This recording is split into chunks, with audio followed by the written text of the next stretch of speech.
অঙ্গ দিয়েছেন, যে কোনো একটা যদি না দিতেন তাহলে 10টা পৃথিবীর বিনিময়েও একটা জিহ্বা কোনো জায়গায় পাওয়া যায়, একটা নাক আল্লাহ তাআলার কোনো জায়গা থেকে সংগ্রহ করা যাবে না, একটা আঙ্গুল আল্লাহর দেওয়া পৃথিবী বিক্রি করে কোনো জায়গা থেকে সংগ্রহ করা যাবে না। তাহলে কত দয়া, কত মেহেরবানি এই আল্লাহ। কোনো বিনিময় নাই, কোনো ট্যাক্স নাই, কোনো খাজনা দিতে হয় না। আর বানাইলেন আসমান জমিনের মধ্যে যত মখলুকাত সৃষ্টি করছেন তার সবার চাইতে সুন্দর গড় গঠনে মানুষ, আহসানে তাকবীর, অতি সুন্দর দৌল গড় গঠন দিয়ে আল্লাহ তাআলা বানাইছেন। থাকা খাওয়ার ইন্তজাম আল্লাহ করছেন, মাটি দিয়ে পৃথিবী বানাইলেন, কত বড় দয়া। যদি লোহা দিয়ে, পাথর দিয়ে, পিতল দিয়ে, তামা দিয়ে পৃথিবী বানাইতেন তাহলে কি হইতো আমাদের? না ঘর বানাইতে পারতাম, না পুকুর কাটতে পারতাম, না ক্ষেত করতে পারতাম, না ফল ফ্রুট আপনার চাষ করতে পারতাম, না কোনো মানুষ মারা গেলে কবর দিতে পারতাম। কি অবস্থা হইতো আমাদের? মাটি দিয়ে যে পৃথিবী বানাইছেন, বলেন কি শুকরিয়া আদায় করবো আল্লাহ তাআলা? এক একটা জিনিস তার বিনিময়ে সারা মানব জাতি যদি কিয়ামত পর্যন্ত বয়স পায় আর শুধু একটা শুকরিয়া আদায় করে, তবু তো শুকরিয়া আদায় করতে পারবে, বিনিময় দিয়ে দিবে। থাকা খাওয়ার সুব্যবস্থা আমাদের কোনো ক্ষমতার বাহিরে, এটাও আল্লাহ তাআলা দিয়েছে। আমাদের সূর্যের আলোর দরকার, কোন ফ্যাক্টরিয়ে সূর্য বানাইছে, কোন রাজা বাচ্চায় সূর্য বানাইছে। বাতাসের দরকার, কে বাতাস দিছে। পানির দরকার, পানি কে দিছে। রুটি খাই, ভাত খাই, গম কে বানাইছে, ধান কে বানাইছে। শাকসবজি কাট দেওয়া, ফল ফ্রুট কাট দেওয়া, তেল মশলা কাট দেওয়া, তো বডিটাও আল্লাহর দেওয়া। বয়সটাও মোবাইল চার্জ করি, আপনার 1 মাসের বয়স কিনে নিয়ে আসলাম, বয়সটাও আল্লাহ তাআলার দেওয়া। থাকা খাওয়ার ব্যবস্থা আল্লাহ তাআলার দেওয়া। আবার সারা অঙ্গ, একটা পার্শ্ব কোন ইনসান বলতে পারবে না যে আমার শরীরের ফলনা অঙ্গ আমার কন্ট্রোলে, আমি যেভাবে চাবো, যতদিন চাইবো ব্যবহার করব। সব আল্লাহ তাআলার নিয়ন্ত্রণে, আমার নিয়ন্ত্রণে না। আমার কান আছে, না মুখ আছে, না চোখ আছে, না ব্রেইন আছে, না হাত পা আছে, না পেশাব পায়খানার নিয়ন্ত্রণ আমার আছে। সব আল্লাহ তাআলা করেন। তাহলে আমাদের পার্টস গুলোও আমাদের নিয়ন্ত্রণে নাই, বয়স আমার নিয়ন্ত্রণে নাই। তাহলে এইটা প্রথমেই সিদ্ধান্ত নিতে হবে যে আমার চলাফেরা একজন বিবেকবান মানুষের মতো হওয়া চায়। 3 আনার এক চাকরি পাইলাম, আর এই চাকরিতে শুধু বস বস করতে করতে আপনার নাক মুখ ছিদ্র হয়ে যেতেছে, শুধু বস বস করতে করতে। আর সারা মা বাপ সহ সারা বসের গোলাম হয়ে গেছে। আমার ছেলেকে চাকরির একটা ব্যবস্থা হয়েছে। কোন ফ্যাক্টরিতে চাকরি পাই, তাহলে ফ্যাক্টরিওয়ালার ইত্তেবার ইতাআত করার জন্য সারা দুনিয়া ছাড়িয়া আপনার পাগল। কেন? 2 আনা 4 আনা মাস পড়লে বেতন পাইতেছে। এই ব্রেইনে কি এই কথা ঢুকে না যে বডি যিনি দান করলেন, হায়াত যিনি দান করলেন, থাকা খাওয়ার ব্যবস্থা যিনি দান করলেন, সারা অঙ্গগুলা পরিচালনা যিনি করলেন, তার ইতাআত, তাকে বস বস করতে সময় দেওয়াইলে তো লাভ ছিল। আর তিনি সম্পত্তির নিতে চান না, জান নিতে চান না। কি চান? এত বেশি দিলেন, কি চান? তুমি 5 ওয়াক্ত তোমার বাড়ির মসজিদে, গ্রামের মসজিদে 5 ওয়াক্তের নামাজটা সুন্দর করে নিখুঁত নামাজ পড়ে, 11 মাস পরে 1 মাস আপনার রোজা রাখি, অরস টরস এইগুলা করার ব্যাপারে সীমিত জিনিস হারাম, এই ব্যবহারটা হারাম থেকে বাঁচার চেষ্টা করি। এই সহজ সহজ জিনিস ইচ্ছা করলে করা যায়, এগুলা না করিয়া আমরা যদি বেদিন হই তাহলে এর মতো দুঃখজনক কথা কি হইতে হইতে। আমি মুসলমান, আমার হেদায়েতের জন্য আল্লাহ তাআলা মানব জাতির সর্বশ্রেষ্ঠ মানব মুহাম্মদ সাল্লাল্লাহু আলাইহি ওয়াসাল্লামকে আল্লাহ তাআলা পাঠাইলেন আর ঘোষণা করে দিলেন, লাকাদ কানা লাকুম ফি রাসূলিল্লাহি উসওয়াতুন হাসানা, জীবন যাপনের জন্য তোমাদের জন্য অত্যন্ত ফ্রেশ, সুন্দর, চমৎকার একটা স্যাম্পল দিয়ে দিলাম মুহাম্মদ সাল্লাল্লাহু আলাইহি ওয়াসাল্লাম। আমার লেবাস পোশাক, আমার দাড়ি দুড়ি, আমার মাথার চুল, পরিবার পরিচালনা, সবটার ব্যাপারে মুহাম্মদুর রাসূলুল্লাহ সাল্লাল্লাহু আলাইহি ওয়াসাল্লামের অনুসরণের অর্থ হইল মানব জাতির সবচেয়ে শ্রেষ্ঠ জনের অনুসরণ করুন। তার জায়গায় কত লজ্জাজনক ব্যাপার আর কত বিবেক ছাড়া মানুষের ব্যাপার, মুখ ভরা দাড়ি কাটা, আর এক প্লেয়ারে খেলছে, তার মাথার চুল বিশ্রী, এই সারা কাটিয়ে এখানে তুলার উপরে আপনার সামান্য চুল রেখে দিছে। 24 ঘন্টার ভিতরে দেখা গেল পৃথিবীর মুসলিম ও মুসলিম নওজওয়ানদের মাথায় এই গঠনে আপনার এই রঙে রঙ্গি গেল। আপনারা বিচার করেন, আমি বলবো না। আপনার মারা যাওয়ার পরে কবরে যে সময় সওয়াল করা হবে, ওমা হাযার রাজুলুল্লাযী বুইসা ফীকুম, রওজায়ে আতর থেকে নিজের কবর পর্যন্ত পার্টিশন উঠাই দেওয়া হবে। আজকালকে তো এইগুলো আর কঠিন রইছে না, আমরা তো আমেরিকার মানুষ এখান থেকেই দেখতেছি।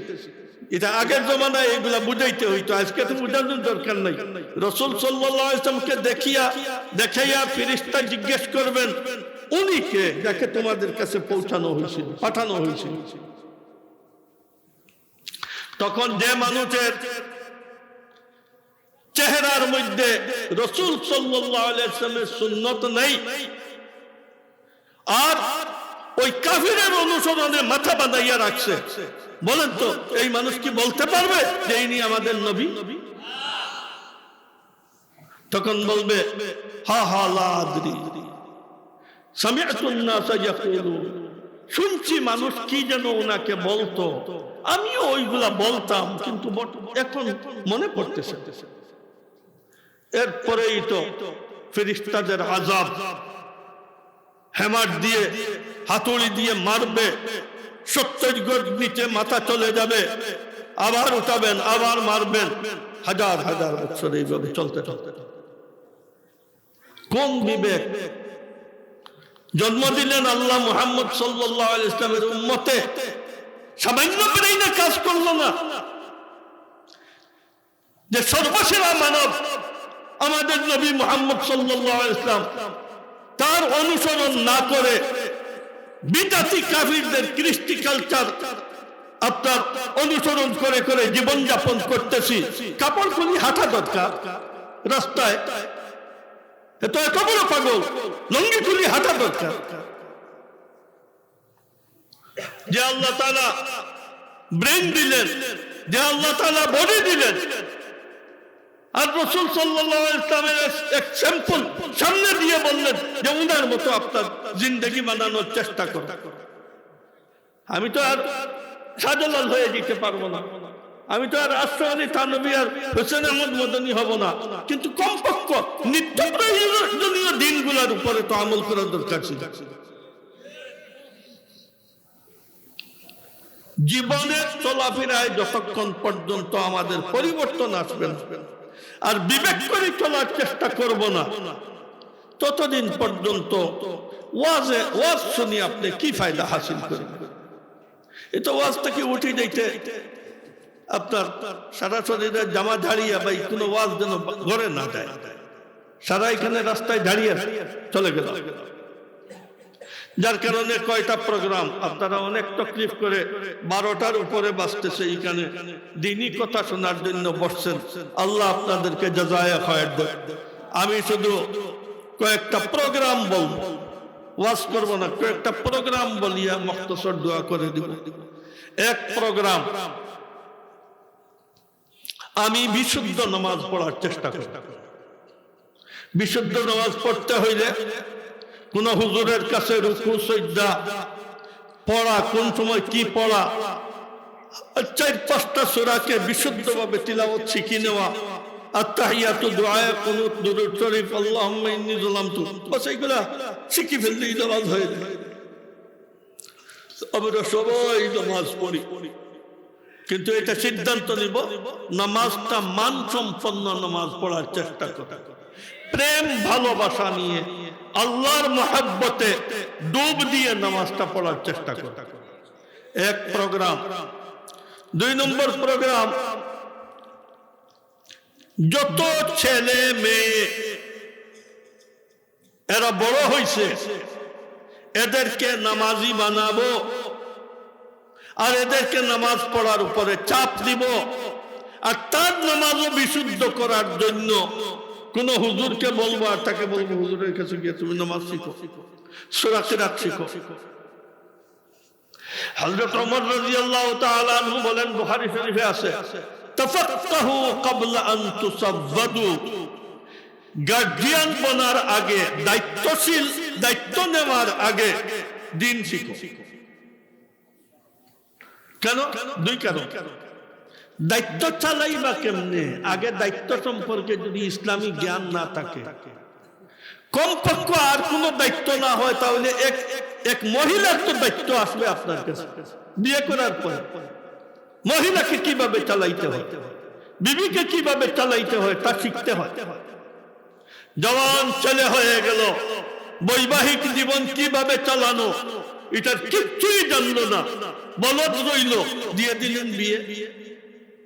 মেয়ে বিয়ের যোগ্য হয়ে গেল, লায়ক হয়ে গেল, কোনো কিছু শিখাইলেন না।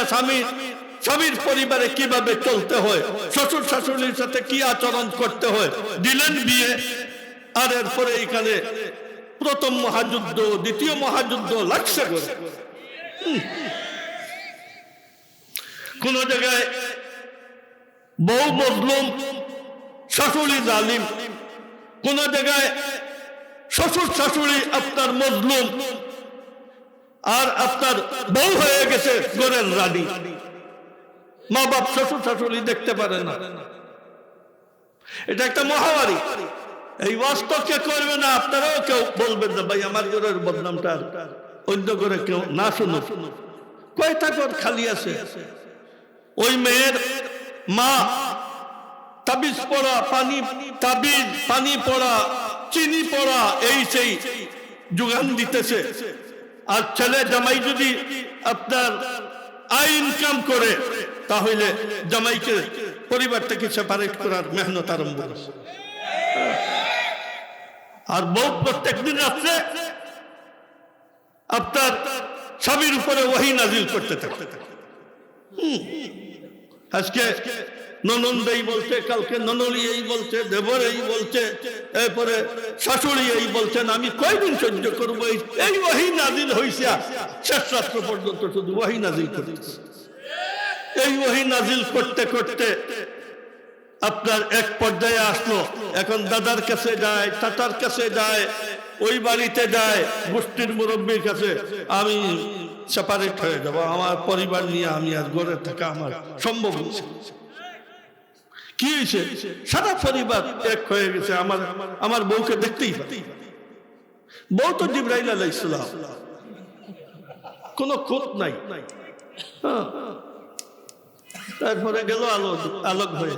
কেন গেল আলোক হয়ে? আপনার ছেলেকে বলদ বানাইয়া রাখছেন, মানুষ বানান নাই, দিন শিখান নাই। নতুবা যত বদতমিজ মেয়ে হোক, একদম আলিফের মতো সোজা করতে পারত। কোন মেয়ে এমন আছে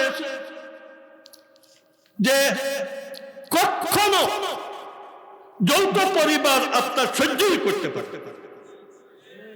আবার তার উল্টা কোন শাশুড়ি এমন আছে ছেলেকে সেপারেট হইতে দিবে না, বউর সাথে জীবনে কোনো ভালো আচরণ করবে।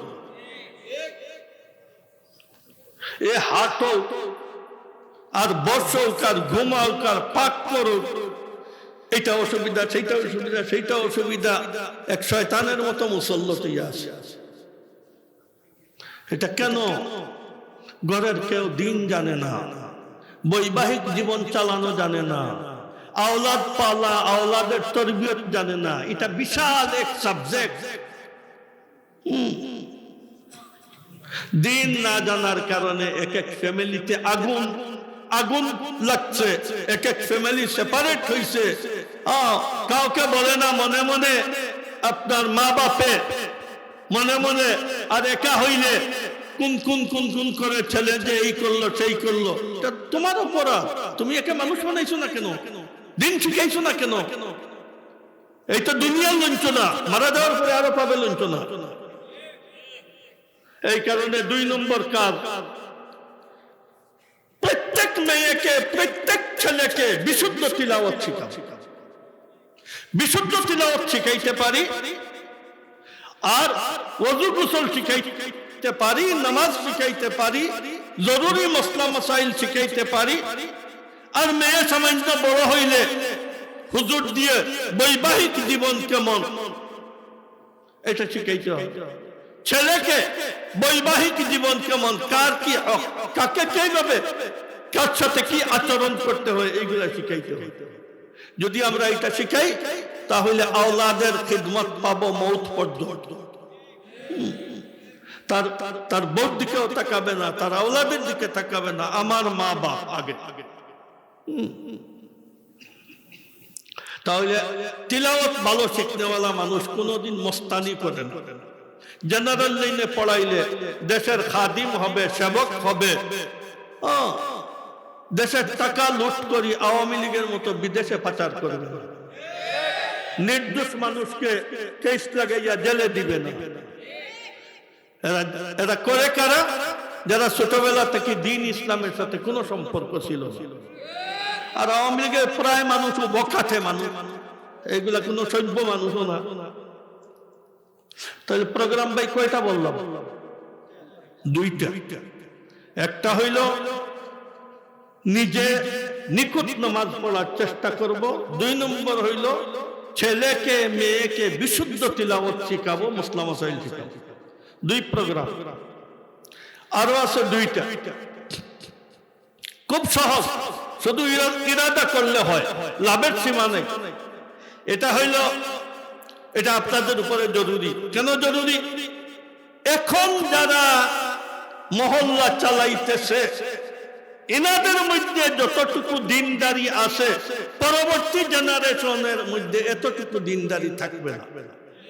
যার কারণে আপনারাই এটা করবেন, কালকের জন্য ছাড়বেন। এটা জুমার দিন নামাজ পড়িয়ে বাইর হবেন, বাইরে বলবেন এক হুজুর আসছিলেন, উঠে এই ওয়াজ করছেন, চলো ভাই আমরা এই প্রোগ্রামটা করি, কারো কোনো ক্ষতি নেই। প্রত্যেক শুক্রবারে বা শনিবারে অফিস নাই, আপনারা পরামর্শ করে আধা ঘন্টা 1 ঘন্টা বাহির করবেন। আর মসজিদের ইমাম সাহেবকে হোক বা সাইডে কোনো হুজুর বা কোনো মাদ্রাসা হয়, কাউকে বলবেন যে আপনি আমাকে শব্দ মনে রাখবেন, জরুরিয়াতে দিনের শিক্ষা। প্রত্যেক শুক্রবারে ফলনা টাইমে আধা ঘন্টা বা 1 ঘন্টার জন্য মসজিদে যাব। আর এক হুজুর জরুরিয়াতে দিন, বাংলা হইল নিত্য প্রয়োজনীয় দিনই শিক্ষা, যেটা ছাড়া কোনো উপায় নাই। আর এই হুজুরের জন্য জরুরি কোন ওয়াজ করতে পারবে, ওয়াজের মনে হইল বেকার কথা বলা, কোন ওয়াজ করতে পারবে না, মানুষ আকৃষ্ট করার কোন গল্প গুজব করতে পারবে না, শুধু মসলা বল। ভাই ওযু এইভাবে করতে হয়। ওযুতে স্বাভাবিকভাবে মানুষের ভুল কোথায় কোথায় হয়। এই যে হাত পা সারা দেয়, এই জায়গাটা শুকনা থাকে, এই জায়গাটা শুকনা থাকে, দাড়ি আর কানের মাঝখানে এই জায়গাটা শুকনা থাকে। পায়ের গোড়ালির দিকে পানি পৌঁছে না, পাও হাত দিয়ে না মরলে পায়ে পানি পৌঁছে না। ভাই এটা সতর্ক হয়ে টুপির উপরে হাত দিয়ে এমনি মাথা মুছে হয় না। সারা জীবন যদি করি তাহলে সারা জীবনেরই নামাজ হইতেছে। মাথা মুছে ফরজ, টুপি খুলিয়া মাথা মুছে ফরজ। প্র্যাকটিক্যাল ওযু শিখাবে এই সপ্তাহে 1 ঘন্টা, প্র্যাকটিক্যাল ওযু শিখাবে। ফরজ গোসল কিভাবে করতে হয় এটা আপনার শিখাবে, এক এক দিন এক এক পাঠ। এরপরে আসবে নামাজ। নামাজে হয়তো 2-3 মাস চলে যাবে, সারা সার্বিক নামাজ শিখাবে।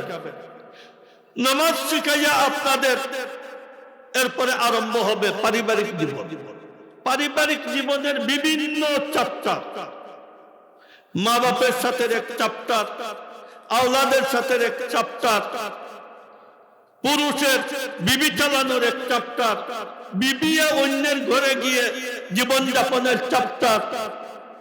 এটা যাবে অনেক দিন। এইভাবে পাঠ পাঠ করে 1, 2, 3, 4 এইভাবে এক এক সপ্তাহে আপনার হবে। প্রথম ওযু গোসল এইগুলাতে আধা ঘন্টা লাগবে। নামাজে গেলে হয়তো 1 ঘন্টা লাগবে না, 40 মিনিটে শেষ হয়ে যাব। ছোট মশলা। আর যদি প্রয়োজন হয় তাহলে এটার উপরে আমল না করলে হাদিসে বা কোরআনে কি আসছে এটা শোনাই দিবেন। যদি আপনারা এরপরে সারা সপ্তাহ হুজুর আপনারা নিজে সবাই শুক্রবারে নুফলনা টাইমে আসতে হবে, সারা এক সপ্তাহে 1 ঘন্টা আল্লাহর জন্য দিব না? 70-80 বছর 60 বছরের জীবনের জন্য 24 ঘন্টার আপনার 24 ঘন্টা দিলাম, 1 ঘন্টা দিব না কোটি কোটি বছরের বয়স ঠিক করার জন্য, আরাম করার জন্য? এই গস করতে থাকবেন সবাই। ছেলেকে ছোট আপনার বালিক ছেলেকে জেনারেল শিক্ষায় শিক্ষিত শিক্ষক হোক, ছাত্র হোক, ক্ষেত খামারের লোক হোক, ব্যবসা বাণিজ্য হোক, চাকরি নকরি হোক, সারা মহল্লা। এটা হলো 3 নম্বর প্রোগ্রাম। 4 নম্বর প্রোগ্রাম, যে বাসা বড় সড়ো বাসা, প্রত্যেক মহল্লায় আল্লাহ স্বাবলম্বী মানুষ থাকছে, বড় বাড়ি বড় বাসা আছে, এই বাসায় 1 ঘন্টার জন্য সারা পাড়ার আপনার মেয়েরা জমা হবে। আর বারিন্দায় চেয়ার নিয়ে হুজুর বসবেন। আর যদি কোনো মহিলা শিক্ষিকা হয়, ভালো বলতে পারে, তাহলে তাকে দিয়ে এইভাবে ওযু গোসল, হায়েজ নেফাসের মশলা, ফরজ মশলা। কোন মহিলা আছে যার হায়েজ আসে না? তাহলে হায়েজের মশলা জানে কিনা? অনেক মহিলা ইস্তেহাজা, যেটা একটা ব্যায়াম, সর্বদা আপনার রক্ত আসতে থাকে, এটাকে হায়েজ মনে করি, নামাজও পড়ে না, রোজাও রাখে না। সন্তান হওয়ার পরে যে রক্ত আসে এটাকে নেফাস বলে। 98% মেয়ে 1 সপ্তাহ, 10 দিন, 2 সপ্তাহ, 3 সপ্তাহে নেফাসের রক্ত বন্ধ হয়ে যায়, কিন্তু 40 দিন পর্যন্ত এই মেয়ে রোজাও রাখে না, নামাজও পড়ে না। কি হইতেছে? তো আগুন লাগিয়ে দিতেছে। 4টা প্রোগ্রাম, বেশি বললাম না। নিজের নামাজ বিশুদ্ধ সুন্দর নিখুঁত নামাজ পড়ার চেষ্টা করব, আওলাদকে বিশুদ্ধ তিলাওয়াত শিখাবো। প্রত্যেক মহল্লায় 1 সপ্তাহে 1 ঘন্টা বয়স্ক পুরুষের নিত্য প্রয়োজনীয় দ্বীনি মাসলা মাসাইলের শিক্ষা। আর প্রত্যেক মহল্লায় বয়স্কা মেয়েদের সাথে হলো স্কুল কলেজের ছাত্রী সহ ইনাদের আপনার জরুরিয়াতে দিন, নিত্য প্রয়োজনীয় মাসলা মাসাইলের শিক্ষা। বলেন আপনারা যদি এটা করেন তাহলে কি কি ক্ষতির সম্মুখীন হইতে হয় বলেন? যে যদি এটা করেন, আমি এখানে কসম খেয়ে বলতে পারবো, পুরা পরিবেশ দিনদারি হয়ে যাবে, আপুসের মধ্যে মায়া মমতা বেশি হবে, প্রত্যেকটা ফ্যামিলি আপনার আনন্দ উল্লাসের ফ্যামিলি হবে, গোপনে দুঃখ কষ্ট বলার কোনো প্রয়োজন পড়বে না। এইভাবে এক একটা ফ্যামিলি হবে, আল্লাহ আয় বাড়াই দিবে, ব্যয় কমাইবে, খয়র বরকত নাজিল করবে। আল্লাহ জাল্লা জালালুহু আম্মা নওয়ালুহু আমাদের সবাইকে এই কাজগুলা করার তৌফিক দান করুন। যদি করতে পারেন তাহলে আগামী বছর রিপোর্ট দিবেন যে এই কাজটা কোন কোন মহল্লায় হয়েছিল আর আপনারা লাভবান হইলেন কিনা। ও আখির দাওয়ানা আলহামদুলিল্লাহি রাব্বিল আলামিন। আলহামদুলিল্লাহ ফালিল্লাহিল হামদু রাব্বিস সামাওয়াতি ওয়া রাব্বিল আরদি রাব্বিল আলামিন ওয়া লাহুল কিবরিয়াউ ফিস সামাওয়াতি ওয়াল আরদি ওয়া হুয়াল আজিজুল হাকীম। আলহামদুলিল্লাহি আলা কুল্লি হাল ওয়া আউযু বিল্লাহি মিন হালি আহলিন নার। আয় আল্লাহ আরহামার রাহিমিন, আমাদের গুনাহ মাফ করে দাও, আমাদের আব্বা আম্মাকে সারা মুর্দেগানদেরকে মাফ করে দাও, আমাদের সারা মুর্দেগানের কবরকে রিয়াযাম মিন রিয়াজিল জান্নাহ বানাইয়া দাও, তাদের রূহকে ইল্লিয়িনের মধ্যে পৌঁছাইয়া দাও। যতদিন আমাদের হায়াত আছে আমাদেরকে সিরাতে মুস্তাকিমের উপরে চালাও। যেদিন মওত আসে মওতের আগে তওবার তৌফিক দাও। সাফ সুতরা হয়ে কলমার সাথে আমাদের মৌত নসিব করো। আল্লাহ, রাস্তায় ঘাটের মৌত থেকে পানা চাইতেছি, অ্যাক্সিডেন্টের মৌত থেকে পানা চাইতেছি, আপনার হঠাৎ মৌত থেকে পানা চাইতেছি। আয় আল্লাহ, আমাদের নিজের বিছানায় কলমা পড়াই পড়াই মৌত নসিব করো। আয় আল্লাহ, মৌতের সময় কলমা নসিব করো। ইমানের উপরে আমাদের মৌত দাও। আল্লাহ, হাসরের ময়দানে রাসূল সাল্লাল্লাহু আলাইহি ওয়াসাল্লামের শাফাআত নসিব করো। হাউজে কাউসারের পানি পান করার তৌফিক দাও। লেওয়ায়ে হামদের নিচে আমাদের হাসর করো। আয় আল্লাহ, আমাদের আওলাদকে আমাদের হকে সদকায়ে জারিয়া বানাইয়া দাও। আমাদের ঘরে বারে সবাইকে নামাজি বানাও। আল্লাহ, ঘরে বারে সবাইকে নামাজি বানাও। বিবেক করে চলার তৌফিক দান করো। আপনার নাফরমানি থেকে আমাদেরকে বাঁচাইয়া রাখো। রাসূল সাল্লাল্লাহু আলাইহি ওয়াসাল্লামের সুন্নতের ইত্তেবা করার আমাদের কলবে আগ্রহ সৃষ্টি করে দাও। আল্লাহ, মুসিবত থেকে আমাদেরকে হেফাজত করো। অ্যাক্সিডেন্টের মুসিবত থেকে, মহামারীর মুসিবত থেকে, জিন ভূতের আক্রমণ থেকে, জাদুটোনার থেকে আমাদের সবাইকে হেফাজত করো। আমাদের ঘরে খয়র বরকত নাজিল করো। আমাদের চাকরি নকরি, ব্যবসা বাণিজ্য, ক্ষেত খামারের মধ্যে খয়র বরকত দাও। ও সাল্লাল্লাহু তাআলা। আল্লাহ, এই যে মাদ্রাসা, এই মাদ্রাসাকে ইয়ামান ফাইয়ামান তারাক্কি দান করো। আল্লাহ, বড় সড় মাদ্রাসা করার তৌফিক দাও। সারা এলাকার মানুষকে মাদ্রাসায় নিজের আওলাদ পৌঁছানোর আর আওলাদকে দিয়ে দেওয়ার আল্লাহ তৌফিক দান করো। وصلى الله تعالى على خير خلقه محمد وآله وأصحابه أجمعين برحمتك يا أرحم الراحمين.